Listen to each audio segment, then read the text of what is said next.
This is an issue with, we buy a contractor blend of grass, okay? So you go to Lowe's and you buy a contractor blend, but it has about 4 or 5 different types of grasses in it.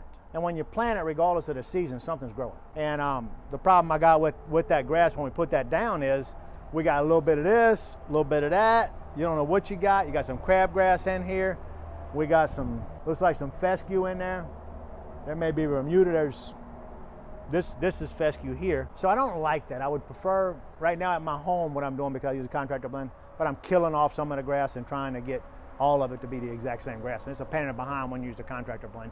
I'm not saying don't use it, because I'm still using it, obviously, but it just doesn't give you what you're looking for in the yard. If we would have had all that done in March or so, we probably could have seeded it all with fescue and just did just fescue on it. But we didn't. Once it grows up and we mow it, it won't be no big deal. It'll all be short all the time anyway. I like wintergreen grass. What the hell is wintergreen grass? It looks a lot like that. It's like a baby grass. So like, see how big these leaves are? Uh-huh. It wouldn't ever do that. It would be this or smaller, and then the color on it. This looks like a crabgrass to me.